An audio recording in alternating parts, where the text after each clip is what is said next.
আমাদের আজকের গল্পটি প্রাপ্তবয়স্কদের জন্য। রহস্য ও রোমাঞ্চকর গল্পের সমাহার আমাদের দ্য মিস্ট্রি টেলার। আজ দ্য মিস্ট্রি টেলারে আপনার জন্য হিমাদ্রি কিশোর দাশগুপ্তের লেখা একটি প্রাপ্তমনস্ক ডার্ক ফ্যান্টাসি স্টোরি, মৃত্যুর গন্ধ মিষ্টি। গল্প পাঠে সৌম্য, গল্পের সূত্রধার আমি রৌনক। শুরু হচ্ছে হিমাদ্রি কিশোর দাশগুপ্তের লেখা মৃত্যুর গন্ধ মিষ্টি।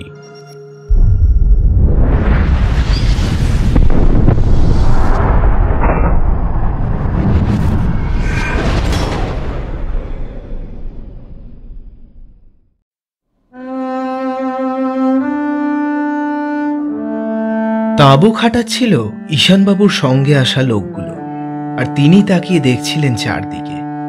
অপরূপ কাশ্মীর উপত্যকা। এই জায়গাটা পহেলগাঁওর একটু উপর দিকে 50 মাইল দূরে জনবসতিহীন একটা অঞ্চল। যেদিকেই চোখ যায় সেদিকেই নীল আকাশের বুকে জেগে আছে তুষার শোভিত পর্বতমালা। তার কিরিটগুলো মধ্য গগনের সূর্যালোকে যেন জ্বলছে। আর কাছে পিঠে পাহাড়ের ঢালগুলোতে দাঁড়িয়ে আছে পান্না সবুজ পাইন বন। ধীরে ধীরে ওপর দিকে উঠে গেছে গাছগুলো। এখন গ্রীষ্মকাল হলেও মাথার ওপরের শেষ সারির গাছগুলোর গায়ে যে বরফের আস্তরণ আছে তা দূর থেকেই বোঝা যাচ্ছে। না, ঈশানবাবু সে অর্থে কোনো ট্যুরিস্ট নন। তিনি একজন জিওলজিস্ট, অর্থাৎ একজন ভূতাত্ত্বিক। জিওলজিক্যাল সার্ভেতে চাকরি করেন। সে সংস্থা থেকেই তাকে এই অঞ্চলে পাঠানো হয়েছে এখানকার মাটি পরীক্ষার জন্য। পহেলগাঁও থেকে স্থানীয় কয়েকজন মানুষকে সঙ্গী হিসেবে জোগাড় করে একটা জিপে কিছুক্ষণ আগেই তিনি এখানে হাজির হয়েছেন। ঈশানবাবুকে দিন তিনেক থাকতে হবে এ জায়গাতে।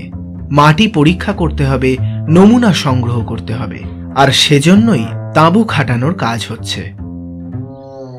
চারপাশ পর্যবেক্ষণ করতে করতে হঠাৎ ঈশানবাবুর চোখে পড়ল তার ঠিক সামনেই পাইন বনে ঢাকা যে অনুচ্চ পাহাড়ের ঢালটা ওপরের দিকে উঠে গেছে।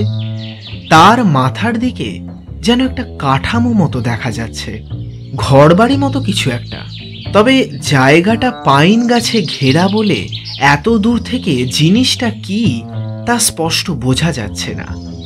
ঈশানবাবুর মনে হলো হয়তো জায়গাটাতে আর্মি আউটপোস্টও থাকতে পারে। তাঁবু খাটানো হয়ে গেল একসময়। দুটো তাঁবু। একটা তাঁবু ঈশানবাবুর রাত্রিবাসের জন্য, আর বড় তাঁবুতে থাকবে ঈশানবাবুর 3 জন কাশ্মীরি সঙ্গী আর ড্রাইভার, সেও স্থানীয় মানুষ। গাড়ি থেকে ঈশানবাবুর কাজের যন্ত্রপাতি ও অন্যান্য মালপত্র ইত্যাদি তাঁর তাঁবুতে নিয়ে রাখবার পর ঈশানবাবুর সঙ্গীদের মধ্যে সবচেয়ে বয়স্ক যে লোকটা, সে এসে দাঁড়ালো ঈশানবাবুর সামনে। লোকটার নাম বসির, বৃদ্ধ কাশ্মীরি। তার পরনে স্থানীয় মানুষদের মতোই গরম কাপড়ের তৈরি লম্বা ঝুলের পোশাক বা পিরন, মাথায় কাপড়ের টুপি, এক মুখ সাদা দাড়ি। বসির ঈশানবাবুকে প্রশ্ন করল, নমস্তে সাহেব, এখন আমরা কি করব? কাজ কি এখন থেকেই শুরু হবে? ঈশানবাবু জবাব দিলেন, না না, আজ বিশ্রাম, কাল সকাল থেকে কাজ শুরু হবে। ঘুরে ঘুরে চারপাশের মাটি পরীক্ষা করতে হবে। এ কথা বলার পর ঈশানবাবু জানতে চাইলেন, এই জায়গাটা নিরাপদ তো?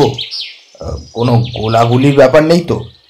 কাশ্মীর মানেই তো আজকাল সমতলের মানুষের কাছে গোলা, বন্দুক, জঙ্গি এসব শব্দ। সমতলের মানুষদের কাছে এসব শব্দের আড়ালে হারিয়ে যেতে বসেছে কাশ্মীরের আসল সৌন্দর্য। যদিও বনে বাদারে নির্জন জায়গাতে কাজ করতে হয় বলে ঈশানবাবুর একটা লাইসেন্সড রিভলভার আছে আত্মরক্ষার জন্য, এবং সেটা তিনি সঙ্গে এনেছেন। ঈশানবাবুর মনের ভাব বুঝতে পেরে বাসির হেসে বলল,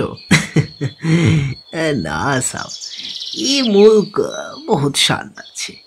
ওসব ডর এদিকটাতে অতটা নেই।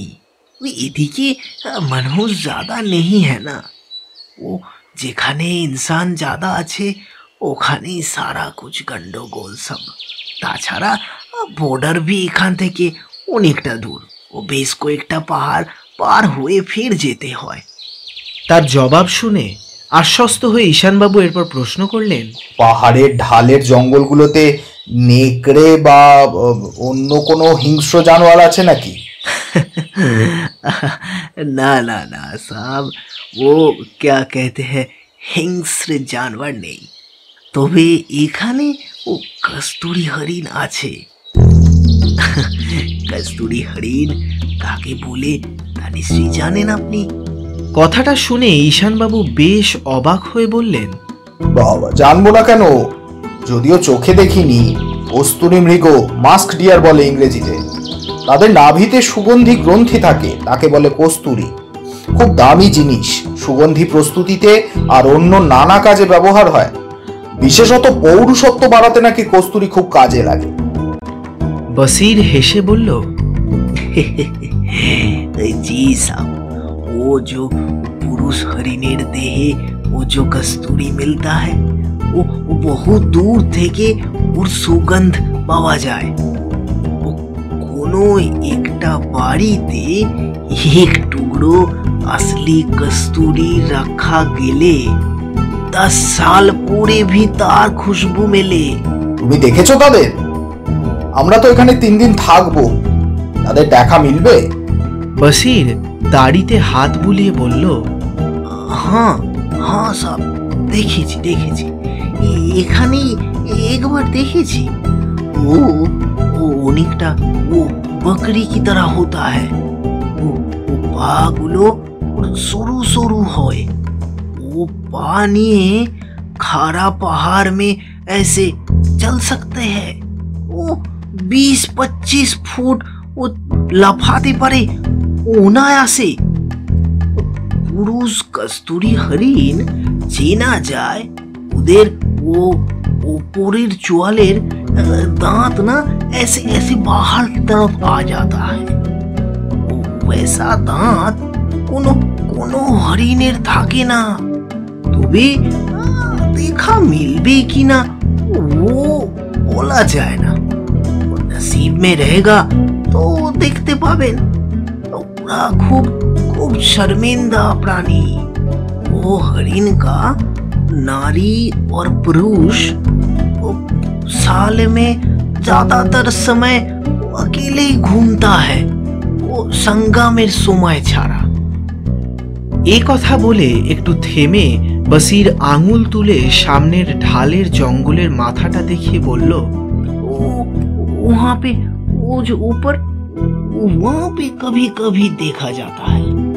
वो আমি একবার ওখানে কাঠ কাটবার জন্য গিয়েছিলাম, তো সেখানে আমি একটা কস্তুরী হরিণ দেখেছিলাম। বসিরের দৃষ্টি অনুসরণ করে সেদিকে তাকিয়ে ঈশানবাবু আবারও জানতে চাইলেন, ওখানে কোনো ঘর বাড়ি আছে নাকি? ওখানে একটু পুরানো মন্দির ছিল एक समय। एक सन्यासी बाबा उसमें रहते थे, তবে এখন আর নেই, মন্দিরটা भी ভেঙে গেছে। वो जो मंदिर का क्या बोलते हैं, কাঠামো, ও কাঠামোর একটা অংশ শুধু এখন দেখতে পাওয়া যায়। ও যে এখান থেকে আপনি দেখছিলেন, ওইটা ওই মন্দিরেরই ওর এক দেওয়ার है, কিন্তু কোনো কোনো লোক ওখানে থাকে না। তবে গিয়ে দেখে আসতে পারেন, জায়গাটা বেশ সুন্দর। হয়তো আপনার নসিবে अगर আছে তো কস্তুরী হরিণ भी দেখতে পেতে পারেন। কথা শেষ করে হাসল বসির। এই জায়গা সম্বন্ধে ঈশানবাবুর মোটামুটি কিছুটা জানা হয়ে গেল বসিরের কাছ থেকে। তিনি বসিরকে বললেন, ঠিক আছে, তুমি যাও, কোনো প্রয়োজন হলে বলবো তোমাকে। আসসালাম সাহেব। সেলাম ঠুকে বসির এগোলো তার সঙ্গীদের দিকে। ঈশানবাবু বেশ কিছুক্ষণ একই জায়গায় দাঁড়িয়ে রইলেন। বসির আর তার সঙ্গীরা তাঁবুর সামনে বসে আড্ডায় মেতেছে। মাথার ওপর মধ্যাহ্নের সূর্যের ঝলমলে আলো। তাঁবুর ভিতরে গিয়ে ক্যাম্পখাটে শুয়ে পড়ার ইচ্ছে নেই ঈশানবাবুর। আবার বসিরদের সঙ্গে আড্ডা দিতে বসাটাও তাঁর পক্ষে সমীচীন নয়। তাই ঈশানবাবু ভাবলেন আশপাশটা একটু দেখে আসা যাক। এ কথা ভেবে নিয়ে তিনি সোজা এগোলেন সামনের ঢালটার দিকে, যার মাথার উপর রয়েছে মন্দিরের ধ্বংসাবশেষ। বসিরের কথা অনুযায়ী যেখানে কস্তুরী মৃগর দেখা মিলতে পারে। ঢালটা ধীরে ধীরে ওপর দিকে উঠেছে, সেটা বেয়ে ওপরে উঠতে শুরু করলেন ঈশানবাবু। শীতকালে এই ঢালের মাটি নিশ্চয়ই বরফের চাদরের তলায় ঢাকা থাকে, এখন পাতার রাশিতে ঢাকা, আর তার ফাঁক দিয়ে কোথাও কোথাও ঘাসও উঁকি দিচ্ছে। ঈশানবাবুর যাত্রাপথের হাত 15-20 তফাতে তফাতেই আছে বিরাট বিরাট পাইন গাছ, কিছু ওক গাছও আছে। জল চুঁইয়ে পড়ছে তার গুঁড়ি বেয়ে। ঝিঁঝি পোকার শব্দ আর গাছের মাথা থেকে জল খসে পড়ার টুপটাপ শব্দ ছাড়া আর কোনো শব্দ নেই। ঈশানবাবু একসময় ঢালের মাথার ওপর উঠে এলেন। জায়গাটাতে পৌঁছে বেশ একটু অবাকই হলেন তিনি। প্রায় একটা ফুটবল মাঠের মতো সমতল জায়গা, নিচ থেকে যা ঠিক বোঝা যায় না। যেখানে মন্দিরের ভগ্নাবশেষটা দাঁড়িয়ে আছে সে জায়গায় পাইন বন একটু ফাঁকা ফাঁকা হলেও কিছুটা এগিয়ে তা গিয়ে মিশেছে ঘন বনের সঙ্গে। আধো অন্ধকার আর ঘন কুয়াশা মাখা বন সম্ভবত গিয়ে মিশেছে পাশের পাহাড়ের ঢালের সঙ্গে। চারপাশে ভালো করে তাকিয়ে নিয়ে ঈশানবাবু এগোলেন মন্দিরের ধ্বংসস্তূপের দিকে। উচ্চতায় বা দৈর্ঘ্যে প্রস্থে মন্দিরটা কত বড় ছিল তা আজ তার ধারণা করার কোনো উপায় নেই, তবে কাঠ আর পাথুরের দেওয়াল আজও দাঁড়িয়ে আছে মাটির ওপরে।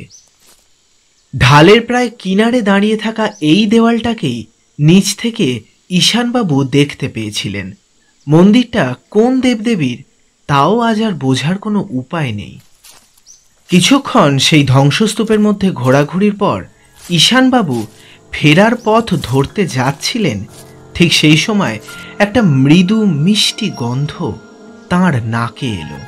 আর তারপরেই একটা অস্পষ্ট শব্দ শুনে পিছনে তাকিয়ে তিনি দেখতে পেলেন একলা দাঁড়িয়ে থাকা সেই দেওয়ালের আড়াল থেকে বেরিয়ে এসে দাঁড়িয়েছে একজন লোক। তার পরনে চেক কাটা কোট, পায়ে জুতো, মাথায় টুপি। লোকটা হিন্দিতে ঈশানবাবুকে প্রশ্ন করল, আপ क्या टूरिस्ट हो? ঈশানবাবু জবাব দিলেন, না না, ট্যুরিস্ট নই, একটা সরকারি কাজে এখানে এসেছি, ওই নিচেই তাঁবু ফেলেছি।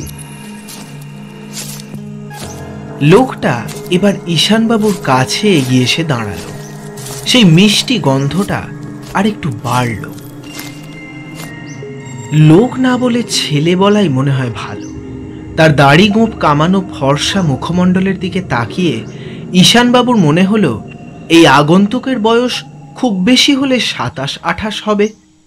ছেলেটা এরপর ঈশানবাবুকে অবাক করে দিয়ে স্পষ্ট বাংলায় প্রশ্ন করল, বাঙালি মনে হচ্ছে, কলকাতা থেকে আসছেন? মৃদু বিস্মিতভাবে ঈশানবাবু বললেন, হ্যাঁ, কলকাতা থেকেই আসছি। আপনিও বাঙালি নাকি, ট্যুরিস্ট? না, বাঙালি নই, আমার নাম রঘুবীর ত্রিবেদী। আদতে উত্তরপ্রদেশের মানুষ হলেও বহু বছর কলকাতায় কাটিয়েছি। আপনার হিন্দি বলার ঢং দেখেই বুঝতে পারলাম আপনি বাঙালি। না, আমি ট্যুরিস্ট নই, এখানেই থাকি। ঈশানবাবু এবার নিজের পুরো পরিচয় দিয়ে বললেন, তা আপনি কি করেন, চাকরি না ব্যবসা?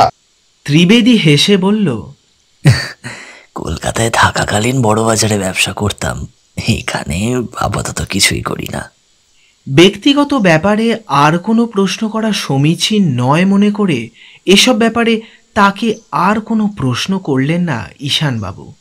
তবে যেহেতু ছেলেটা এখানেই থাকে তাই জায়গাটা সম্বন্ধে খোঁজ খবর নেবার জন্য ঈশানবাবু বললেন, আচ্ছা, শুনলাম এই পাইন বনে নাকি কস্তুরী হরিণ থাকে, কথাটা কি সত্যি?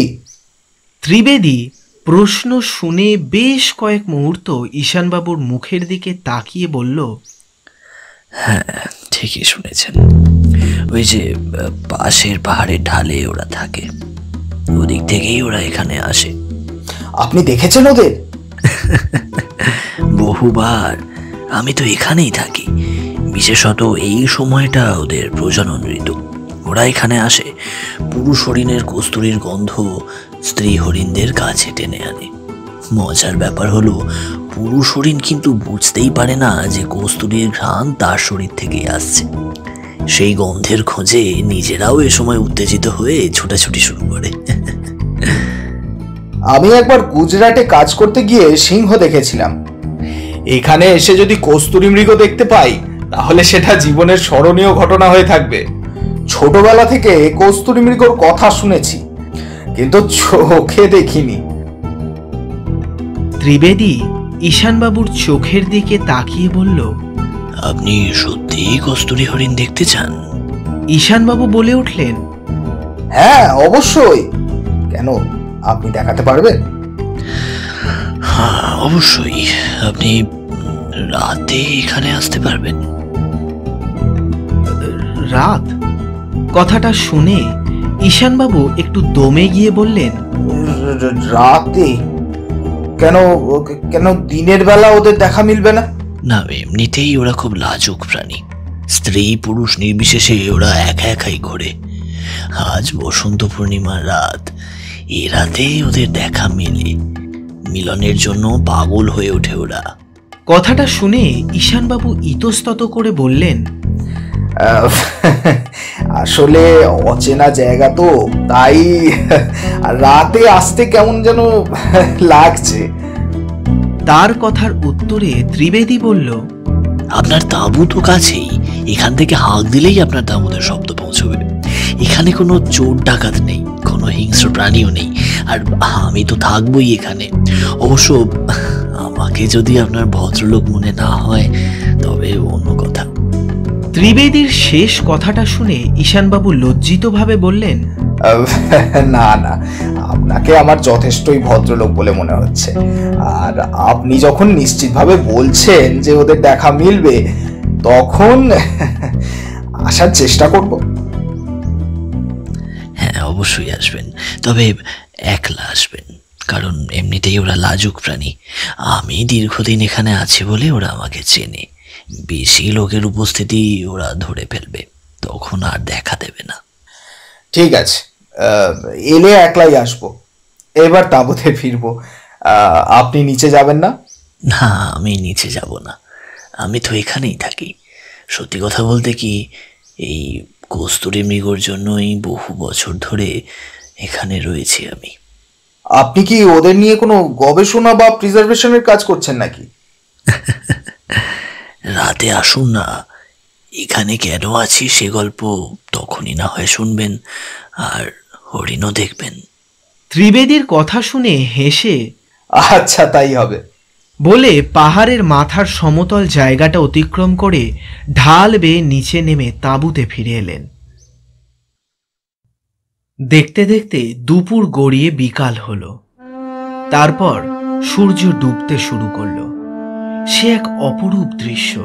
কেউ যেন লাল আবির ছড়িয়ে দিয়েছে পাহাড় শৃঙ্গগুলোর মাথায়।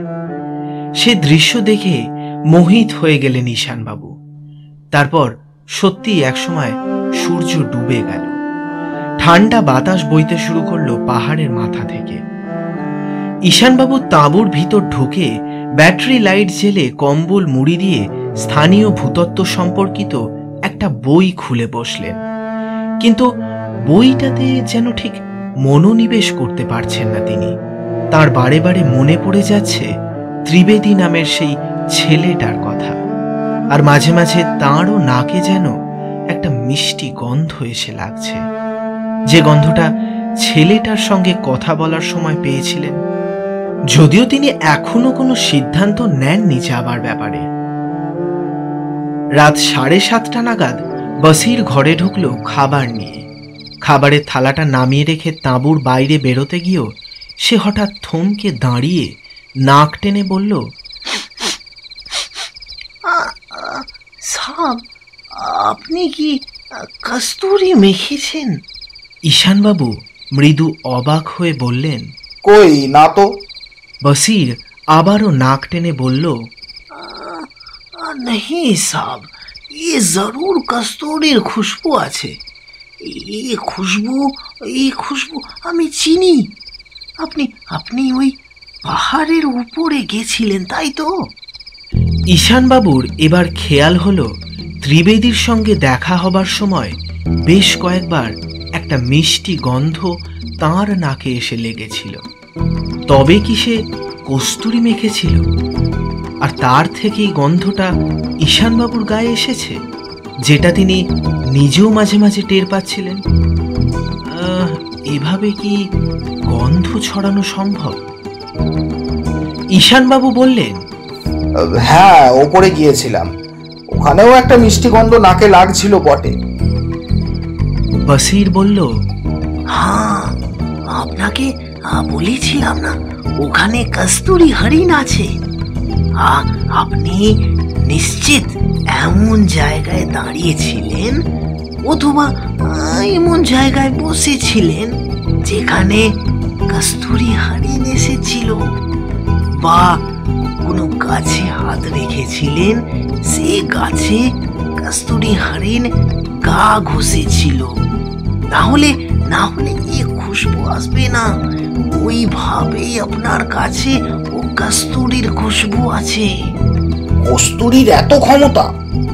বৃদ্ধ বসির দাড়িতে হাত বুলিয়ে বলল, জি বাবু সাহেব, 3000 কিসিমের মধ্যে আপনি যদি এক টুকরো, খালি এক টুকরা কস্তুরি अगर রেখে দেন তো ও 3000 কিসিমের খুশবুতে কস্তুরীর খুশবু লাগে। আমাদের এখানে সাবজি একটু बात चालू আছে कि कोई अगर जिंदा टाइम पे चेहरे पे একটু খানি असली कस्तूरी লাগিয়ে নেয় না, तो वो मोड़े गए जन्नत व स्वर्ग वो कहीं पे भी जाए तो बड़ियों उसको घेर के नाचने लगती है। ये तो ताकत वो खुशबूर के মরে যাবার পরে भी আত্মার সাথে भी वो खुशबू লেগে থাকে। বুঝলেন বাবু সাহেব? তার কথা শুনে ঈশানবাবুর মনে পড়ল তিনি কোথায় যেন শুনেছিলেন যে কস্তুরী শুধু যৌন বলবর্ধকই নয়, তার গন্ধ তীব্র কামোদ্দীপকও বটে, যে কারণে সম্রাটদের হারেমে কস্তুরীর প্রচুর চাহিদা ছিল। মোহনলাল এই কাশ্মীরেরই মানুষ ছিলেন। তিনি নাকি নবাব সিরাজদৌলার কাছে প্রথমে গেছিলেন এই কস্তুরী বিক্রির জন্যই। তারপর দুজনের সখ্য হয়। বসির এরপর বলল, আচ্ছা সাহেব, আপনার যদি এখন আর কোনো কাম না থাকে তবে এবার আমরা ও খাওয়া দাওয়া সেরে শুয়ে পড়ব। ঈশানবাবু বললেন, হ্যাঁ হ্যাঁ, শুয়ে পড়ো, কাল আলো ফুটলেই কাজ শুরু করব। জি সাহেব, সালাম সাহেব। বসির সেলাম দিয়ে চলে যাবার পর কিছুক্ষণের মধ্যে খাওয়া শুরু করলেন ঈশানবাবু। খেতে খেতে তিনি ভাবতে লাগলেন ওই ছেলেটার আহ্বানে সাড়া দিয়ে তিনি কস্তুরী মৃগ দেখতে যাবেন নাকি যাবেন না, কিন্তু তিনি কোনো সিদ্ধান্ত নিতে পারলেন না। খাওয়া সেরে জলের বোতল নিয়ে হাত ধোবার জন্য বাইরে বেরোলেন ঈশানবাবু। বসির আর তার লোকজনেরা ততক্ষণে তাদের তাঁবুতে ঢুকে পর্দা ফেলে শুয়ে পড়েছে। আকাশে পূর্ণিমার চাঁদ উঠেছে। এখানকার আকাশ দূষণমুক্ত বলেই হয়তো চাঁদটাকে অনেক বেশি বড় আর উজ্জ্বল মনে হচ্ছে। জ্যোৎস্না যেন আকাশ থেকে গলে গলে পড়ছে এই নির্জন কিরিট শোভিত পৃথিবীর বুকে। ঈশানবাবুর চোখ গেল সামনের ঢালের মাথার উপর সেই পাইন বনের দিকে। তার মাথার উপর আলো ছড়াচ্ছে পূর্ণিমার চাঁদ। চাঁদের মধ্যেও আদিমতা থাকে, যৌনতার আহ্বান থাকে, আর সেই আহ্বানের সাড়া দিয়েই হয়তো চাঁদনি রাতে মিলিত হয় কস্তুরী হরিণীর দল। কস্তুরীর গন্ধে মেতে উঠে মিলিত হয় বন্য যৌনতায়। এ কথাটা ঢালের মাথার দিকে তাকিয়ে মনে মনে ভাবলেন ঈশানবাবু। আরও কিছুক্ষণ চন্দ্রাতপের নিচে দাঁড়িয়ে থাকা সেই বনানীর দিকে তাকিয়ে ঈশানবাবুর মনে হলো ওখানে যেতে তার সমস্যা কোথায়। প্রথমত ওই ছেলেটাকে তার খারাপ লোক বা মিথ্যাবাদী বলে মনে হয়নি। কস্তুরী মৃগ দেখার সুযোগ হয়তো জীবনে দ্বিতীয়বার আসবে না। আর দ্বিতীয়ত, তার মনে যদি অন্য কোনো মতলব থেকেও থাকে তবে সে সহজে ঈশানবাবুর সঙ্গে এঁটে উঠতে পারবে না। 50 বছর বয়স হলেও ঈশানবাবু এখনও নিয়মিত শরীর চর্চা করেন। তার শরীর যথেষ্ট শক্তপোক্ত আর সক্ষম। কিছুদিন আগে এক ডেপো ছোকরাকে এক চড়ে মাটিতে ফেলে দিয়েছিলেন। আর সবথেকে বড় কথা, রিভলভারটা তো সঙ্গে রইলই। এ কথাগুলো ভেবে নিয়ে ঈশানবাবু কয়েক মুহূর্তের মধ্যে সিদ্ধান্ত নিয়ে ফেললেন তিনি যাবেন। মুখ ধুয়ে তাঁবুতে ঢুকে প্রথমে পোশাক পাল্টে জুতো পরলেন। সুটকেস থেকে রিভলভার বার করে সেটা একবার পরীক্ষা করে নিয়ে কোমরে গুঁজে নিয়ে গায়ে চামড়ার জ্যাকেট চাপিয়ে টুপি মাফলার দস্তানায় সজ্জিত হয়ে এরপর আবার তাঁবুর বাইরে বেরিয়ে সামনের পাহাড়ের ঢালের দিকে হাঁটতে শুরু করলেন। রাত হলেও ঢাল বেয়ে উঠতে খুব একটা কষ্ট হলো না ঈশানবাবুর। তিনি ওপরে উঠে এলেন। সমতল জায়গাটাতে প্রাচীন মন্দিরের ছড়িয়ে ছিটিয়ে থাকা কাঠামোর ওপর চাঁদের আলো এসে পড়েছে। তবে এখানে ওখানে কিছুটা তফাতে তফাতে দাঁড়িয়ে থাকা পাইন গাছগুলোকে কেমন যেন জীবন্ত মানুষের মতো মনে হচ্ছে। তারা যেন নিশ্চুপভাবে দাঁড়িয়ে তাকিয়ে আছে ঈশানবাবুর দিকে। মনের ভিতর কেমন যেন একটা অস্বস্তি হলো ঈশানবাবুর। কিন্তু এরপরই ত্রিবেদীকে দেখতে পেয়ে তার অস্বস্তি ভাবটা কেটে গেল। একটা গাছের আড়াল থেকে বেরিয়ে ছেলেটা এসে দাঁড়ালো ঈশানবাবুর সামনে। ছেলেটার কোটের বুকের বোতাম খোলা। চাঁদের আলোতে মুহূর্তের জন্য একটা জিনিস ঝিলিক দিয়ে উঠল তার বুকের কাছে। ত্রিবেদীর গলাতে একটা সোনার লকেট সমেত হার আছে। আর সে কাছে এসে দাঁড়াতেই আবারও সেই মিষ্টি গন্ধ এসে লাগলো ঈশানবাবুর নাকে। ত্রিবেদী মৃদু হেসে ঈশানবাবুকে বলল, আপনি যে আসবেন সেটা আমি অনুমান করেছিলাম। ঈশানবাবু হেসে বললেন, সুযোগটা হাতছাড়া করতে মন চাইল না, চলেই এলাম। হরিণ দেখা যাবে তো? ত্রিবেদী হেসে বলল, হ্যাঁ নিশ্চয়ই, হরিণী তো নিশ্চয়ই দেখতে পাবেন, এখানেই তারা আসবে। আচ্ছা, একটা মিষ্টি গন্ধ পাচ্ছি, তখনও পেয়েছিলাম। এটা কি কস্তুরীর গন্ধ? আপনার গা থেকে আসছে? ত্রিবেদী জবাব দিল, এরপর কিছুটা তফাতে মাটিতে পড়ে থাকা একটা গাছের গুঁড়ি দেখিয়ে বলল, চলুন ওখানে গিয়ে বসি। ত্রিবেদীর কথা মতো ঈশানবাবু তার সঙ্গে এগিয়ে গিয়ে গুঁড়িটার ওপর বসলেন। ত্রিবেদীও তার পাশে বসল। তাদের সামনে একটু দূরে একটা কচ্ছপের পিঠের মতো উন্মুক্ত জায়গা। তারপর ছোট ছোট পাইন গাছের সারি গিয়ে মিশেছে বড় বড় গাছের দঙ্গলের সঙ্গে। সেদিকে বনের গভীরে চাঁদের আলো প্রবেশ না করলেও ঈশানবাবুদের সামনে কচ্ছপের পিঠের মতো উন্মুক্ত জায়গাটা চাঁদের আলোতে ফটফট করছে। সবকিছু স্পষ্ট দেখা যাচ্ছে। গাছের পাইন গাছের পাতাগুলো রূপোর পাতের মতো চিকচিক করছে চাঁদের আলোতে। বাতাসে কস্তুরীর মৃদু মিষ্টি গন্ধ। সব মিলিয়ে পরিবেশটা বেশ ভালো লাগলো ঈশানবাবুর। তিনি বললেন, বাহ, চারপাশটা খুব সুন্দর লাগছে। এখানে একটা খুব পুরনো শিব মন্দির ছিল। মন্দিরের সামনের ফাঁকা জায়গাটা ওই ঢিপি ছাড়িয়ে আরো কিছুটা বিস্তৃত ছিল। খেয়াল করে দেখুন, ঢিপির উপাসের গায়ের গাছগুলো বয়সে অনেক নবীন। ঈশানবাবু জানতে চাইলেন, মন্দিরটা ধ্বংস হলো কিভাবে? ত্রিবেদী জবাব দিল, আমি এখানে আছি অন্তত 10 বছর। তার বেশি সময় হতে পারে, কিন্তু কম হবে না। আমি আপনাকে আমার গল্পটা বলি, তাহলেই সব বুঝতে পারবেন। ঈশানবাবু বললেন, হ্যাঁ বলুন, আপনার গল্প বলুন। একটু চুপ করে রঘুবীর ত্রিবেদী বলতে শুরু করলো তার কথা।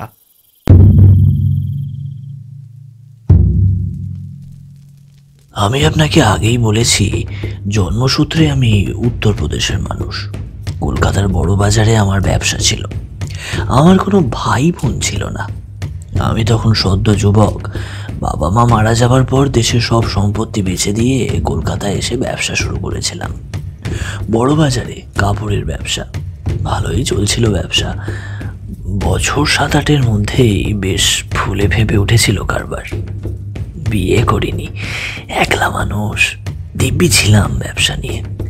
বেশ কিছু নগদ টাকাও জমিয়ে ফেলেছিলাম এই সুযোগে। বড় বাজারে নানা ধরনের লোক আসে।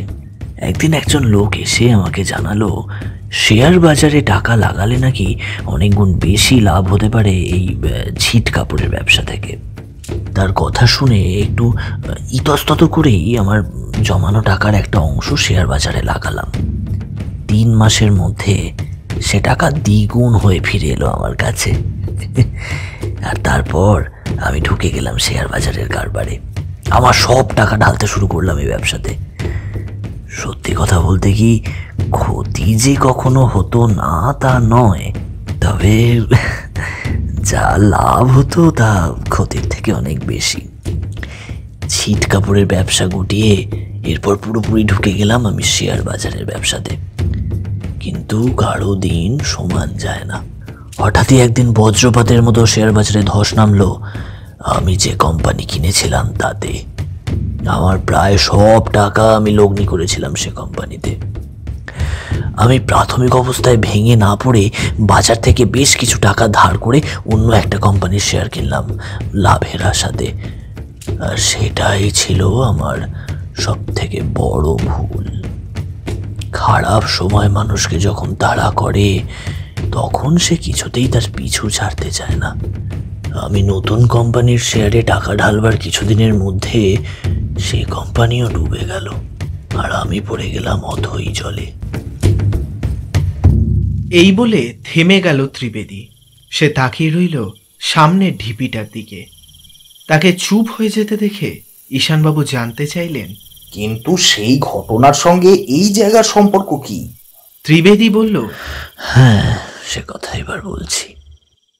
আবার সে বলতে শুরু করলো তার কাহিনী।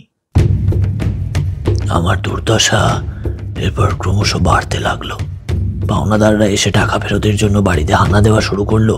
প্রথমে গালিগালাজ, তারপর কেউ কেউ মারধরের হুমকিও দিতে শুরু করলো।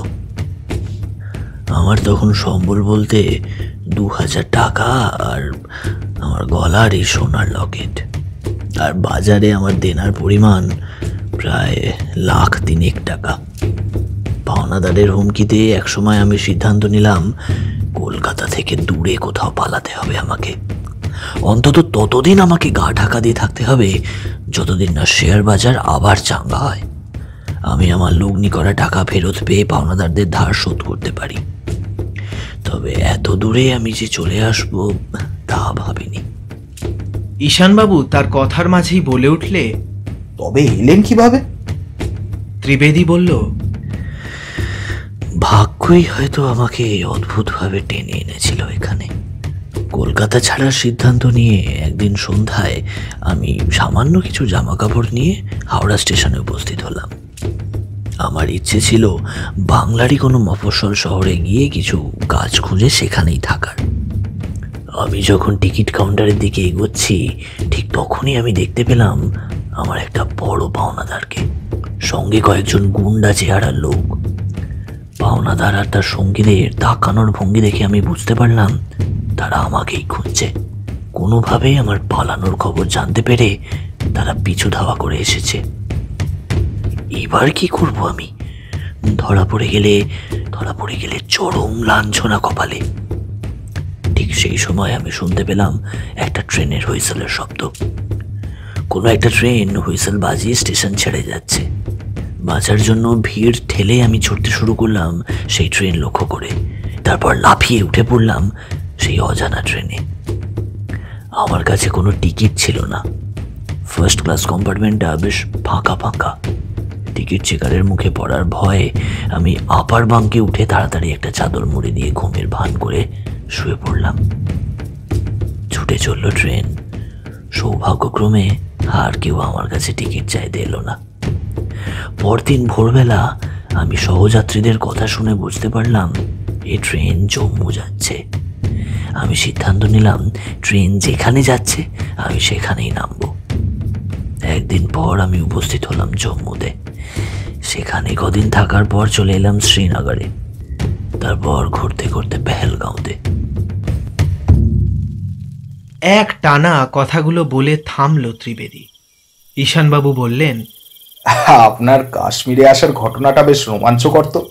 ঠোঁটের কোণে অস্পষ্ট একটা হাসি ফুটিয়ে ত্রিবেদী বলল, হ্যাঁ, তবে এবার আমি আসল গল্প বলবো। এতক্ষণ যা বললাম তা বলতে পারেন আমার কাহিনীর ভূমিকা মাত্র।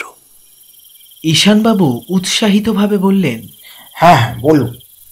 মাথার ওপর চাঁদ আলো ছড়াচ্ছে সামনের জমিটাতে।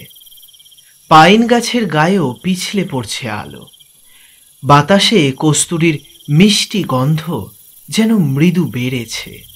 শুধু ত্রিবেদীর গায়ের গন্ধ নয়, ঈশানবাবুর মনে হলো হয়তোবা কোনো কস্তুরী মৃগও কাছাকাছি কোথাও থাকতে পারে। ত্রিবেদী এবার শুরু করলো তার আসল গল্প। পেহেলগাঁওতে যখন এসে পৌঁছলাম তখন আমার পকেট আরো ফাঁকা হয়ে গেছে। আমি আশ্রয় নিলাম অতি সস্তার একটা বাড়িতে, ঘোড়ার সহিসরা যেখানে রাত কাটায়।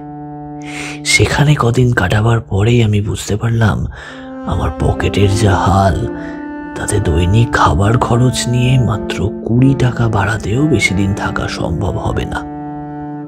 হঠাৎই এক ঘোড়াওয়ালার মুখে খবর পেলাম এখানে নাকি এক মন্দির আছে। এক সাধু বাবা থাকে এই মন্দিরে, ভালো লোক। কেউ মন্দিরে গেলে যত্ন আত্তি করে। মন্দিরের নাম সৌগন্ধ মন্দির, অর্থাৎ সুগন্ধ মন্দির। যদিও তখনও আমি জানতাম না এই মন্দিরের কেন এমন নাম। আমি মন্দিরের কথা শুনে ভাবলাম একবার মন্দিরটাতে গিয়ে দেখা যাক, যদি সেখানে কোনো আশ্রয় মিলে যায়, বিনা খরচায় কদিন থাকা খাওয়ার বন্দোবস্ত হয়। এই কথা ভেবে পেহেলগাঁও থেকে আমি চলে এলাম এখানে। আমি যখন ঢাল বেয়ে চত্বরটাতে উঠে এলাম তখন বিকেল। বসন্তকালের শুরু হলেও সেবার শীতকালে প্রচন্ড তুষারপাত হওয়াতে মন্দির সংলগ্ন এই চত্বরটা তুষারের চাদরের আড়ালে মোড়া ছিল। এই জায়গাতে উঠে আসতেই আমার নাকে একটা মিষ্টি গন্ধ এসে লাগলো। সে গন্ধ তখনও আমার চেনা ছিল না। কাঠ আর পাথরের তৈরি এক অতি প্রাচীন মন্দির, বয়সের ভারে বৃদ্ধ মানুষের মতো সামান্য কিছুটা সামনের দিকে ঝুঁকে আছে।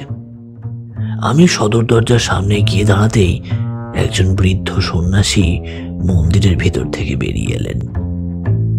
এই শীতের দেশেও তার গায়ে একটা নামমাত্র বস্ত্রখণ্ড, খালি পা। আমি বুঝতেই পারলাম ইনি এই মন্দিরের সন্ন্যাসী। আমি তাকে প্রণাম জানিয়ে বললাম আমি দেশ ভ্রমণে বেরিয়ে এখানে এসেছি, টাকা পয়সা সব শেষ। তিনি যদি কিছুদিনের জন্য আমায় আশ্রয় দেন তবে আমি বাঁচতে পারি।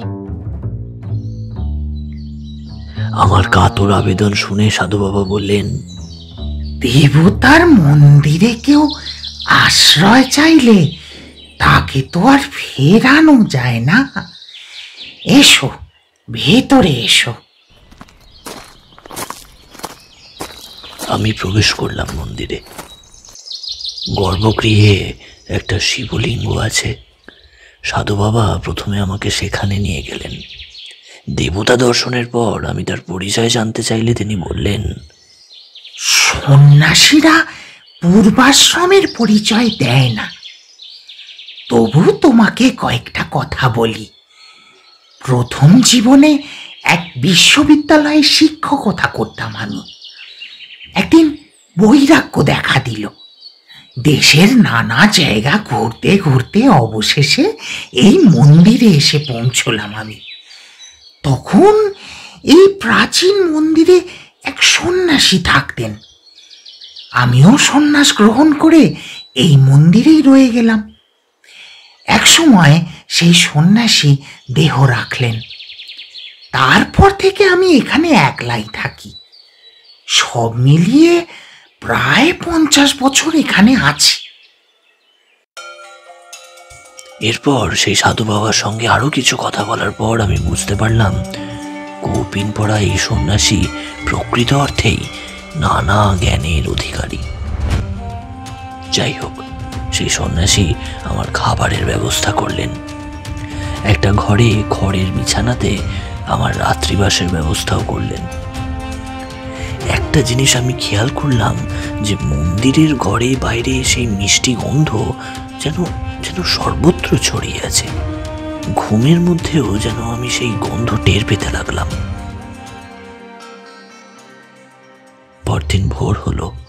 আমি ঘর থেকে বেরিয়ে সাধু বাবার সঙ্গে দেখা হতে তাকে গন্ধের ব্যাপারটা জিজ্ঞেস করলাম। তিনি হেসে বললেন, চলো, তোমাকে একটা জিনিস দেখাবো, বাইরে চলো। তার সঙ্গে বাইরে বেরিয়ে এলাম আমি। আপনার সামনে যে উঁচু মতো জায়গাটা দেখছেন, ঠিক ওখানেই কাঠের বেড়া দেওয়া বেশ বড় একটা খোঁয়ারের মতো মাথায় পাতার ছাদ দেওয়া ঘর ছিল। সাধু বাবা আমাকে নিয়ে ওই ঘরটার দিকে এগোতেই মিষ্টি গন্ধের তীব্রতা যেন আরো বাড়তে লাগলো। খোঁয়ারটার সামনে দাঁড়িয়ে বুঝতে পারলাম এই মিষ্টি গন্ধের উৎসস্থল এই ঘরটাই। সাধু বাবার সঙ্গে ঘরের দরজার ফাঁক দিয়ে ভেতরে উঁকি দিতেই আমি দেখতে পেলাম একটা প্রাণীকে। ছাগলের মতো একটা ছোট প্রাণী উত্তেজিতভাবে ঘরের এ প্রান্ত থেকে ও প্রান্ত পায়চারি করছে। তার শিং দুটো ছোট ছোট, কিন্তু কিন্তু চোয়ালের ওপর থেকে ইঞ্চি চারেক লম্বা ছুরির ফলার মতো দুটো দাঁত বাইরে বেরিয়ে এসেছে। আর তীব্র মিষ্টি গন্ধটা যেন তার গা থেকেই আসছে। আমি অবাক হয়ে জানতে চাইলাম, সাধু বাবা, এটা কি প্রাণী? তিনি বললেন, কস্তুরী মৃগর নাম শুনেছ? এটা কস্তুরী মৃগ। ওর পেটের কাছটা খেয়াল করো, নাভির কাছে।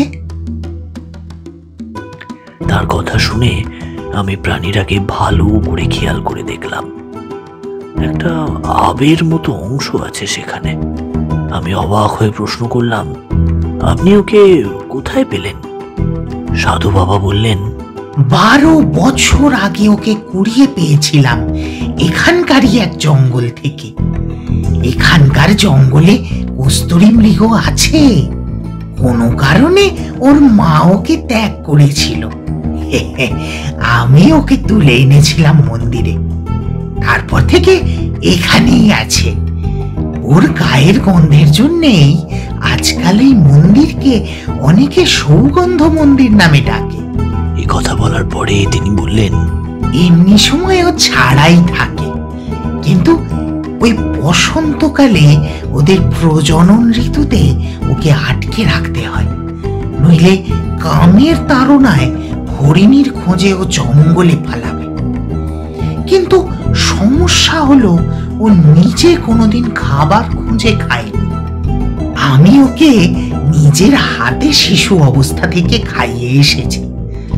জঙ্গলে গেলে নির্ঘাত না খেয়ে অথবা অন্য কোনো পুরুষ হরিণের সঙ্গে লড়াইতে মারা পড়বে, তাই ওকে এখানে আটকে রাখতে বাধ্য হচ্ছি।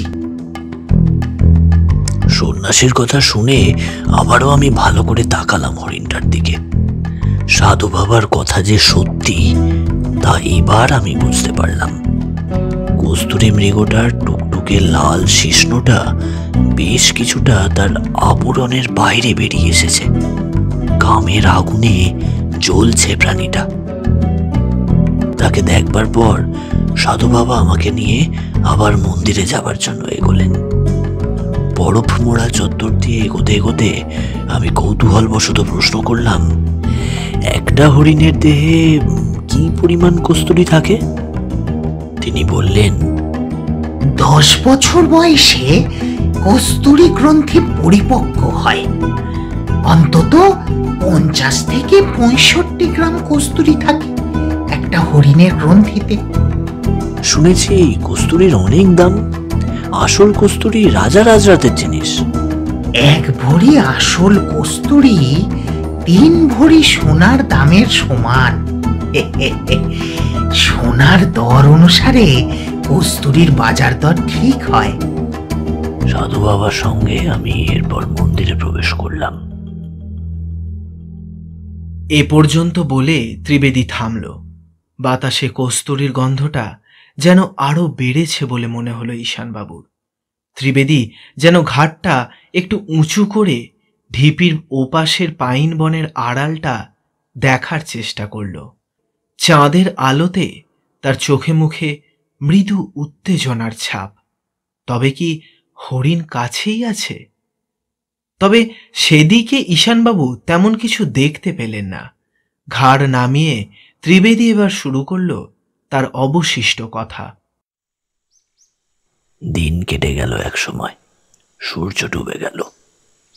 সাধু বাবা তার সাধন কক্ষে ধুনি জ্বালিয়ে বসলেন, আর আমি খাওয়া দাওয়া সেরে খড়ের বিছানাতে শুয়ে পড়লাম। বাইরে প্রথমে অন্ধকার নামল, তারপর ধীরে ধীরে চাঁদ উঠতে লাগলো। আর আমি শুয়ে শুয়ে ভাবতে লাগলাম আমার ভাগ্য বিপর্যয়ের কথা। আমি মন্দিরে আশ্রয় পেয়েছি ঠিকই, কিন্তু আমি তো সন্ন্যাসী নই। আমাকেও কি সারা জীবন এমনভাবে কাটাতে হবে নাকি? ঘুম এলো না আমার। ক্রমশ প্রবল হয়ে উঠতে লাগলো দুশ্চিন্তা। আর রাত বাড়ার সঙ্গে সঙ্গেই কস্তুরীর গন্ধটা যেন জানলার ফাঁক গলে বেশি বেশি করে ঘরের মধ্যে ঢুকতে লাগলো। বিছানা ছেড়ে উঠে আমি জানলাটা খুললাম। সেদিনও আজকের মতোই ফুটফুটে জ্যোৎস্না ছিল। সেই আলোতে আমি স্পষ্ট দেখতে পাচ্ছি খোঁয়ারটা। বসন্তের এমন জ্যোৎস্না রাতেই তো মিলিত হয় কস্তুরী মৃগ। কার্যত প্রাণীটা নিশ্চয়ই প্রকৃতির ডাকে সাড়া দেওয়ার জন্য ছটফট করছে খোঁয়ারটার ভেতর। প্রাণীটার কথা ভাবতে ভাবতেই হঠাৎ আমার মনে পড়ে গেল সন্ন্যাসীর বলা একটা কথা। 1 ভরি আসল কস্তুরী 3 ভরি সোনার দামের সমান।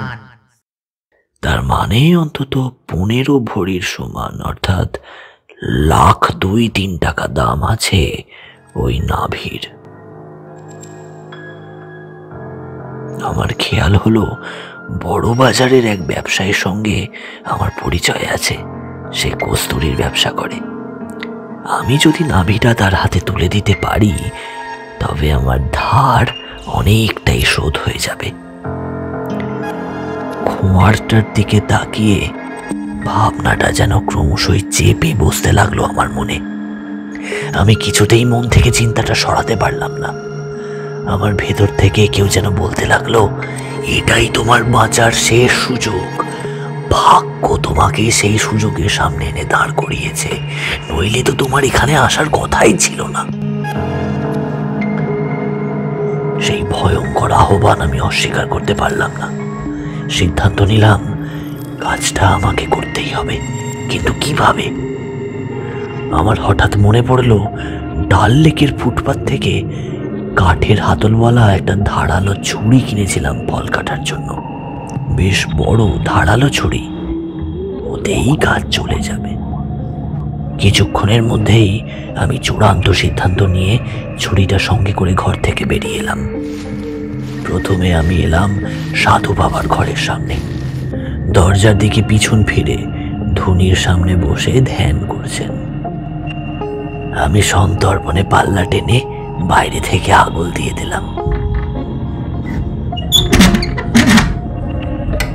ব্যাস, এইবার আমি নিশ্চিন্ত। অসহায় প্রাণীটার অন্তিম আর্তনাদ শুনলেও সন্ন্যাসী আমাকে ধরতে পারবেন না। মন্দিরের বাইরে বেরিয়ে বরফের চাদরের ওপর দিয়ে আমি এগোতে লাগলাম খোঁয়ারটার দিকে। আমি তখন প্রায় খোঁয়ারের কাজ পর্যন্ত পৌঁছে গেছি। হঠাৎ পেছনে মন্দিরের ভিতর থেকে সাধু বাবার কণ্ঠস্বর শুনতে পেলাম। তুমি তুমি কোথায় যাচ্ছ? আমি ফিরে তাকিয়ে দেখলাম তার বন্ধ ঘরের জানলার গোড়ার ধরে সাধু বাবা দাঁড়িয়ে। তার ধ্যান ভেঙে গেছে। আমি তার কথার কোনো জবাব দিলাম না প্রথমে, কিন্তু সাধু বাবা মনে হয় দেখতে পেলেন চাঁদের আলোতে ঝিলিক দেওয়া বড় ছুরিটা। তিনি চিৎকার করে উঠলেন, তুমি কি প্রাণীটাকে মারতে যাচ্ছ? ও কাজ করো না। আমি এবার জবাব দিলাম, হ্যাঁ, কাজটা আমাকে করতেই হবে, তবে আপনার কোনো ক্ষতি হবে না। সাধু বাবা বললেন, ও কাজ করো না তুমি। আমি প্রাণীটাকে সন্তানের মতো মানুষ করেছি। নিরীহ প্রাণীটাকে মেরো না। তোমার তোমার ক্ষতি হবে, তুমি মরবে। আমি বলে উঠলাম, কোনো ক্ষতি হবে না আমার, মরার জন্য নয়, বাঁচার জন্য কস্তুরীটা আমার চাই। আমার কথা শুনে সন্ন্যাসী ক্রুদ্ধস্বরে চিৎকার করে উঠলেন, ও কাজ তুই করিস না। তোকেও তবে ওই হতভাগ্য প্রাণীটার মতো আটকে রাখতে হবে ওখানে।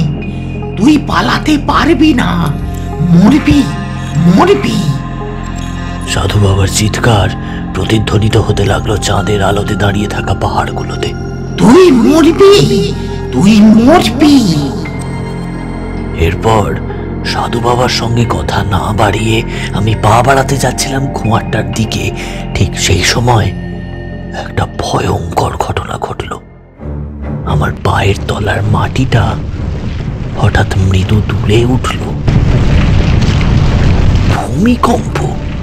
আমি পড়ে গেলাম, আর এরপর দ্বিতীয় ও শেষ ঝটকা, আর তাতেই আমার সামনে হুড়মুড় করে মাটিতে ভেঙে পড়ল হেলে পড়া প্রাচীন মন্দিরটা।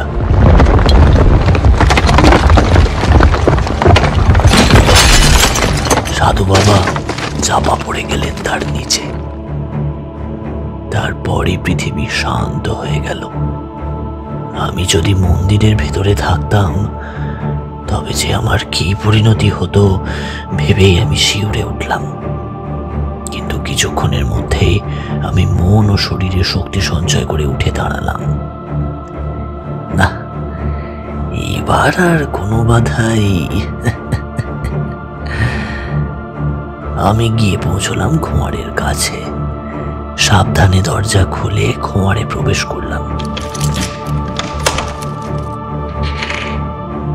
কাঠের বেড়ার ফাঁক দিয়ে আসা চাঁদের আলোতে খোঁয়ারের এক কোণে দাঁড়িয়ে বিশ্রাম নিচ্ছে প্রাণীটা। সে মনে হয় কোনোদিন মানুষের আক্রমণের সম্মুখীন হয়নি, তাই তার সামনে যেতেই সে পালাবার চেষ্টা না করে শুধু একবার মাথা তুলে তাকালো। তাকে আর নড়াচড়া করার সুযোগ দিলাম না। আমি বিদ্যুৎ গতিতে ঝুঁকে পড়ে আমি ছুরি চালিয়ে দিলাম তার গলায়। প্রথমে একবার, তারপর আর একবার। অস্পষ্ট একটা আর্তনাদ করে মাটিতে পড়ে স্থির হয়ে গেল প্রাণীটা। আমার সামনে বেড়ার ফাঁক দিয়ে আসা চাঁদের আলোতে পড়ে আছে হরিণটা। রক্তের স্রোত বেরোচ্ছে তার কণ্ঠ থেকে। স্থির হয়ে যাওয়া চোখটা যেন প্রচন্ড আতঙ্কে তাকিয়ে আছে আমারই দিকে। মৃত প্রাণীটার পেটের কাছে তার কস্তুরী নাভিটাও দেখা যাচ্ছে। আমার প্রথম কাজ শেষ। এবার শেষ কাজটা করতে হবে। আমি বসে পড়লাম প্রাণীটার সামনে। এক হাতে খামচে ধরলাম নাভিটা, আর অন্য হাতে ছুরি বসিয়ে দিলাম নাভির গায়ে, কস্তুরী গ্রন্থিটা দেহের বাইরে উৎপাটিত করার জন্য। এই বলে থেমে গেল ত্রিবেদী। ঈশানবাবু গল্পটা শুনতে শুনতে উত্তেজিত হয়ে উঠেছিলেন। ত্রিবেদী হঠাৎ থেমে যেতে ঈশানবাবু তারপর তারপর বলে তাকালেন ত্রিবেদীর মুখের দিকে। ত্রিবেদীর মুখটা যেন উত্তেজনায় লাল হয়ে উঠেছে। বাতাসে কস্তুরীর গন্ধ হঠাৎই যেন আরো বাড়তে শুরু করেছে। ঈশানবাবুর কথার কোনো জবাব না দিয়ে ত্রিবেদী শুধু আঙুল তুলে সামনেটা দেখালো। সেদিকে তাকিয়ে ঈশানবাবু দেখলেন পাইন বনের আড়াল থেকে বেরিয়ে চাঁদের আলোতে সেই ঢিপিটার ওপর কখন যেন উঠে দাঁড়িয়েছে অনেকটা ছাগলের মতো একটা ছোট প্রাণী, কস্তুরী হরিণী। ঈশানবাবু চেয়ে রইলেন সেদিকে। এরপর আরেকটা, তারপর আরেকটা, মোট 3টে হরিণী এসে দাঁড়ালো ঢিপিটার ওপর। ঈশানবাবুর প্রথমে যেন মনে হলো তারা জমিটার গন্ধ শুকছে, আর এরপরে যেন তারা সরু সরু ঠ্যাঙের খুর দিয়ে আর ছোট ছোট শিং দিয়ে মাটিটা খোঁড়ার চেষ্টা করতে লাগলো, যেন মাটির নিচে কিছু আছে আর সেটা বার করার চেষ্টা করছে কস্তুরী হরিণীর দল। ঈশানবাবু বিস্মিতভাবে চেয়ে রইলেন সেই দৃশ্যের দিকে। মিষ্টি গন্ধটা যেন ক্রমশই বাড়ছে, আর তার সঙ্গে সঙ্গে যেন ক্রমশই পাগল হয়ে উঠছে হরিণীর দল। শিং দিয়ে খুর দিয়ে তীব্র আঘাত হানছে ঢিপিতে, ছিটকে উঠছে মাটি, ঘাসের কুচি, যেন মাটির তলায় চাপা পড়ে থাকা কিছু তাদের বাইরে বার করে আনতেই হবে। এই অদ্ভুত ব্যাপারটা দেখে ঈশানবাবু চাপা স্বরে বললেন, ওরা এমন করছে কেন? কিন্তু এরা তো সব হরিণী, হরিণ কই? কিন্তু তার কথার কোনো জবাব না পেয়ে ঈশানবাবু পাশে তাকিয়ে দেখলেন ত্রিবেদী কখন যেন উঠে দাঁড়িয়েছে। চাঁদের আলো এসে পড়েছে তার মুখে, লাল হয়ে উঠেছে তার মুখ, নাক মুখ দিয়ে লালা ঝরতে শুরু করেছে তার, চোখ দুটো যেন ঠিকরে বাইরে বেরিয়ে আসতে চাইছে। এক মুঠো গন্ধহীন টাটকা বাতাস নেবার জন্য ফুলে উঠেছে নাসারন্ধ্র। তার শরীর কাঁপছে। ত্রিবেদীর এমন ভয়ঙ্কর অবস্থা দেখে ঈশানবাবু উত্তেজিতভাবে উঠে দাঁড়িয়ে বললেন, কি হয়েছে? কি হলো কি আপনার? অমন করছেন কেন? আর এরপরই এক অদ্ভুত ঘটনা ঘটল। উত্তেজিত ঈশানবাবুর গলার স্বর যেন কানে গেল হরিণীগুলো, আর তারপরই তারা ঢিপি থেকে লাফ দিয়ে নেমে ধেয়ে এলো তাদের দিকে। আর তাদের আসতে দেখে ত্রিবেদী একটা আর্তনাদ করে ছুটল মন্দিরের ধ্বংসাবশেষের দিকে, আর তার পিছু ধাওয়া করল হরিণীর দল। ত্রিবেদী সম্ভবত বাঁচার জন্য ভাঙা দেওয়ালের আড়ালে অদৃশ্য হলো, আর হরিণীর দলও দেওয়ালের পিছনে গেল তাকে খোঁজার জন্য। কয়েক মুহূর্তের মধ্যেই সেই হরিণীর দল অবশ্য দেওয়ালের অন্য পাশ দিয়ে বাইরে বেরিয়ে এলো একজনের পিছু ধাওয়া করে। ঈশানবাবু বিস্মিতভাবে দেখল কামার্ত হরিণীগুলো এবার যার পিছু ধাওয়া করেছে সে ত্রিবেদী নয়, হরিণীগুলোর চেয়ে আকারে কিছু বড় একটা পুরুষ হরিণ। চাঁদের আলোতে তার লম্বা দাঁত দেখা যাচ্ছে, কস্তুরী মৃগ। হতভম্ব বিস্মিত ঈশানবাবুর চোখের সামনে দিয়ে ছুটে কয়েক মুহূর্তের মধ্যেই পাইন বনের আড়ালে হারিয়ে গেল সেই কস্তুরী মৃগ আর তার পিছনে ধাওয়া করা কামার্ত হরিণীর দলটা। চাঁদের আলোতে একলা দাঁড়িয়ে রইলেন ঈশানবাবু। ত্রিবেদীর খোঁজে প্রথমে তিনি সেই দেওয়ালটার পিছনে গেলেন, না সেখানে তো কেউ নেই। বেশ কয়েকবার তিনি ত্রিবেদীর নাম ধরে হাঁকও দিলেন, ত্রিবেদী বাবু, ত্রিবেদী বাবু, কিন্তু তার কোনো সাড়া মিলল আরে ও ত্রিবেদী বাবু। চাঁদের আলোতে সেই উন্মুক্ত জায়গাটা ত্রিবেদীর ফেরার প্রত্যাশায় আরো কিছুক্ষণ দাঁড়িয়ে রইলেন ঈশানবাবু, কিন্তু সে ফিরল না। একসময় প্রচন্ড শীত করতে লাগলো তার, অগত্যা তিনি নিচে নামার পথ ধরলেন। ঈশানবাবুর চোখে সারা রাত আর ঘুম এলো না তাঁবুতে ফেরার পর। তার চোখে কেবলই ভেসে উঠতে লাগলো সেই অদ্ভুত দৃশ্যগুলো। আর ত্রিবেদীরই বা কি হলো? ঈশানবাবুকে অমনভাবে ফেলে রেখে সেই বা কোথায় অদৃশ্য হলো? এসব ভাবতে ভাবতেই একসময় ভোর হয়ে এলো। ভোরের আলো ফোটার কিছুক্ষণের মধ্যেই ঈশানবাবু তার সঙ্গীদের নিয়ে যাত্রা শুরু করলেন ঢালের মাথায় সেই জায়গার উদ্দেশ্যে। ওই ঢিপিটার নিচে কিছু আছে কিনা তা তাকে দেখতে হবে। ওপরে উঠে ঢিপির কাছে উপস্থিত হলো সবাই। ঈশানবাবু খেয়াল করে দেখলেন ঢিপিটার উপর স্থানে স্থানে ঘাসের চাবড়া ওঠা, তার মানে গতকালের দৃশ্যটা মিথ্যে নয়। হরিণীগুলোর শিং আর খুরের চিহ্ন আঁকা হয়ে আছে মাটির বুকে। ঈশানবাবু জায়গাটা খোঁড়ার নির্দেশ দিলেন। কোদাল আর গাঁইতির ঘায়ে মাটির ভিতর থেকে প্রথমে উঠে আসতে লাগলো পচা কাঠের টুকরো, আর তার সঙ্গে সঙ্গে কস্তুরীর মিষ্টি গন্ধ যেন মাটির নিচ থেকে বাইরে বেরিয়ে আসতে লাগলো। কাঠের টুকরোগুলো দেখে একজন বলল, সম্ভবত এখানে একটা কাঠের ঘর ছিল। ত্রিবেদীর মুখে শোনা সেই খোঁয়ারটা। ঈশানবাবু এক দৃষ্টিতে চেয়ে রইলেন জায়গাটার দিকে। গর্ত যত খোঁড়া হতে লাগলো তত তীব্র হতে লাগলো সেই গন্ধ। যারা মাটি খুঁড়ছে তারাও বেশ বিস্মিত ব্যাপারটাতে। হাত পাঁচেক মাটি খোঁড়ার পরই হঠাৎ গাঁইতির ঘায়ে মাটি সরে গিয়ে বেরিয়ে এলো একটা মানব কঙ্কালের কিছু অংশ। এরপরই সাবধানে আরও কিছুটা মাটি সরাতেই বেরিয়ে এলো পুরো কঙ্কালটাই। কস্তুরীর গন্ধ তখন প্রচণ্ড তীব্র হয়ে উঠেছে। মিষ্টি গন্ধ হলেও তার ঝাঁঝে নাক জ্বলতে শুরু করেছে ঈশানবাবু। নাকে রুমাল চাপা দিয়ে ঈশানবাবু চেয়ে রইলেন নর কঙ্কালটার দিকে।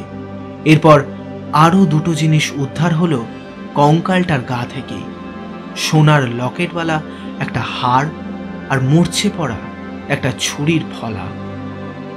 বিস্মিত ঈশানবাবু স্বগতোক্তি করলেন, এ কার কঙ্কাল? এসব এখানে কিভাবে এলো? বৃদ্ধ বসির বলল, বাবু সাহেব, এ মাটিতে ভি কস্তুরি আছে, আর আর ওই কারণে এত খুশবু বের হচ্ছে। ব্যাপারটা আমি কিছুটা অনুমান করতে পারছি মনে হচ্ছে। ও ও কস্তুরি কাটতে গিয়ে মারা পড়েছিল এ লোকটা। যেমন अनेक अपटू जिनको जिनको पता नहीं है, ऐसा लोग बहुत सारे मरे हैं ऐसे काम करते हुए। कस्तूरी कस्तूरी जैसा खुशबू देता है ना बाबू साहब, वैसा वैसा मौत भी देता है। एक टू अगर वो असतर्क हो गया ना तो उसका मौत निश्चित है। ঈশানবাবু প্রশ্ন করলেন, মৃত্যু ডেকে আনে মানে? বসির স্থানীয় মানুষ, এসব ব্যাপারে সে অনেক কিছু জানে।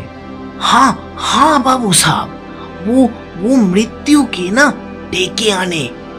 वो से जोन्नो कस्तूरी नाभि वो संग्रहेर समय ना बहुत बहुत ज्यादा सतर्क रहना पड़ता है।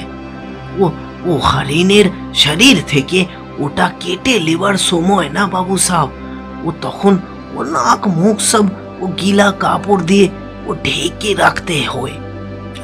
और साथे भी अगर कोई मुसीबत भी आ जाए, इसीलिए बहुत पानी रखना होता है, क्योंकि वो जो नाभि है ना, उसको जब हरिण के शरीर से काट लिया जाता है, वो जो खुशबू है ना, वो खुशबू इतना कड़वी लगती है तब जे वो झांझ अगर एक बार आपके मुंह से আপনার নাক দিয়ে যদি শরীরের ভিতরে চলে যায় তো আপনার শরমে ও খুব দিক্কত দিতে শুরু করবে। তখন আপনার নাক দিয়ে মুখ দিয়ে ऐसे ऐसे লালা ঝরতে শুরু করবে। তার কয়েক সেকেন্ড কয়েক মিনিটের মধ্যে আপনার वो क्या कहते हैं पैरालिसिस होके आपका मौत पक्की है।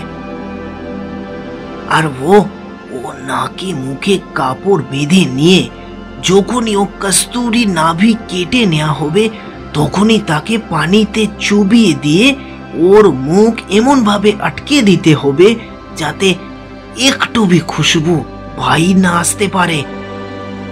और इसमें अगर एतोटुकु भी गलती हो जाए ना तो मृत्यु एकदम निश्चित है उसमें।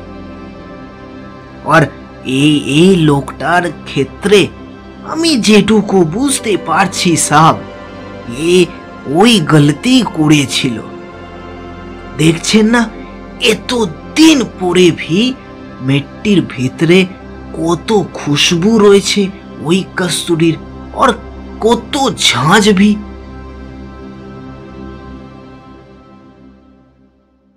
বসিরের কথা শুনে ত্রিবেদীর বলা গল্পের একটা অংশ মনে পড়ে গেল ঈশানবাবুর। এজন্যই সেই সন্ন্যাসী ত্রিবেদীকে বলেছিলেন, তুই মরবি, তুই মরবি। কারণ কস্তুরী গ্রন্থি ছেদনের পদ্ধতি জানা ছিল না ত্রিবেদীর। কামার তো হরিণীগুলো কেন মাটি খুঁড়ছিল তা এবার বুঝতে অসুবিধা হলো না ঈশানবাবুর। মাটির ভিতর থেকে উঠে আসা কস্তুরীর ঘ্রাণ পেয়ে তারা মাটির নিচ থেকে তাদের পুরুষ সঙ্গীকে খোঁজার চেষ্টা করছিল। কামের তাড়নাতে পাগল হয়ে গেছিল হরিণীগুলো। বসিরের কথা শোনার পর বিস্ময় বাকরুদ্ধ ঈশানবাবুর চোখে ভেসে উঠতে লাগলো গত রাতে দেখা দৃশ্যগুলো। পাগলের মতো মাটি খুঁড়ছে কামার্ত হরিণীর দল। ত্রিবেদীর চোখ মুখ বেয়ে ঝরছে লালা। চাঁদের আলোতে দেখা একটা কস্তুরী মৃগের পিছু ধাওয়া করে পাইন বনের আড়ালে হারিয়ে যাচ্ছে হরিণীর দল। মৃত্যুর পরও যে এই মিষ্টি মৃত্যু গন্ধ ত্রিবেদীর গায়ে লেগেছিল তা তাকে পরিণত করেছিল কস্তুরী মৃগতে।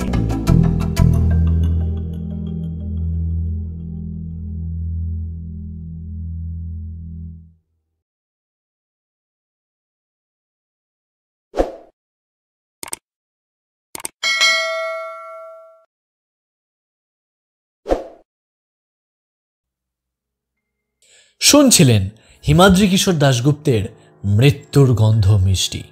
গল্প পাঠ ও বৃদ্ধ বসিরের ভূমিকায় সৌম্য, সাধু বাবা ও ঈশানবাবুর ভূমিকায় শীর্ষেন্দু, রঘুবীর ত্রিবেদীর চরিত্রে রৌনক। গল্পটি শুনে কেমন লাগলো তা নিচে কমেন্ট করে জানান। ভালো লাগলে লাইক ও শেয়ার করুন। এই ধরনের আরও অনেক গল্প শুনতে আমাদের চ্যানেলটি সাবস্ক্রাইব করুন। ফিরছি খুব তাড়াতাড়ি আরও একটি রোমহর্ষক গল্প নিয়ে। আমাদেরকে সাপোর্ট করার জন্য আপনাকে অসংখ্য ধন্যবাদ।